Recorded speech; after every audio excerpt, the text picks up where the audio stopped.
तपिश ड्रामे के इस एपिसोड 5 ने तमाम बेहूदगियों की रिकॉर्ड तोड़ दिया है। मतलब सारे जितने भी ड्रामे हैं उसमें इन सब का जो है ना रिकॉर्ड टूट गया है इस एपिसोड 5 में। क्योंकि बेसिकली देखिए, एक हस्बैंड ठीक है, जितना भी टाइम के बाद वो मिलता है, जो भी है, आपका दोस्त कॉलेज का रहा है, लेकिन उससे शाज़र से जिस तरह से वो बोल रहा होता है कि मेरी बीवी का इंटरव्यू था और हमने घर पे नहीं बताया, इसे चेंज करना है। और शाज़र का जो दूसरा दोस्त है वो उसको रोकता है कि उसको छोड़ दो, अब उसकी शादी हो गई है। लेकिन उसका जो हस्बैंड है वो बदकिस्मती से शाज़र का कॉलेज फ्रेंड निकलता है और शाज़र की गाड़ी में उसको लेकर वो बैठ भी जाता है और फिर उसको बोलता है कि हमने इसको चेंज करवाना है, बेसिकली इसने चेंज करना है।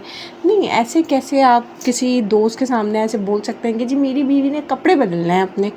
बेसिकली यही मतलब है। और वो भी इस किस्म का, मतलब आप दोस्त रहे हैं, आपको उसकी मेंटालिटी का नहीं पता। मुझे तो हैरत इस बात पे हो रही है।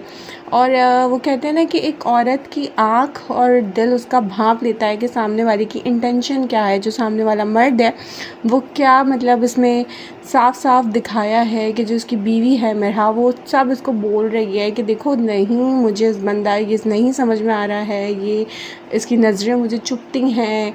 और दूसरी तरफ ये अपनी गर्लफ्रेंड को जो है वो एक एज अ मेड बनाकर पेश करता है, जिसको इसने फ्लैट दिया हुआ है। और उसके बाद इन लोगों के जाने के बाद वो इतना ज़लील करता है उसको कि तुम्हें कोई हक़ नहीं है कि तुम इस तरह से मुझसे पूछो कि वो कौन लोग थे। और यहाँ पे ये अपने हस्बैंड को, मास को समझाने की पूरी कोशिश करती है कि तुम उससे दूर रहो, जितना दूर रहोगे। मतलब एक होता है ना, इंसान की जो सिक्स सेंस होती है वो बता रही होती है कि कुछ गलत होने वाला है। और ये टिका के अपनी गर्लफ्रेंड को इतना ज़लील करता है, इतना ज़लील करता है। मतलब यार, इसमें ना औरत की कोई सेल्फ़ रिस्पेक्ट दिखाई ही नहीं है। तुम मेरे दिए हुए फ्लैट में रह रही हो, तुम मेरे दिए हुए पैसों से शॉपिंग करती हो, तुम मेरे दिए हुए पैसों से ये करती हो, तुम वो करती हो।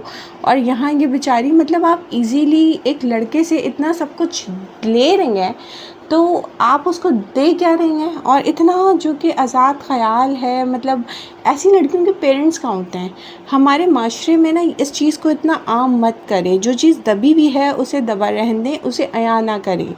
और यहाँ वो बैठ के खुल्लम खुल्ला उसकी मोहब्बत में शराब पी रहे होते हैं, दोस्त मना भी कर रहा होता है कि छोड़ दे उसका पीछा, उसकी शादी हो गई है।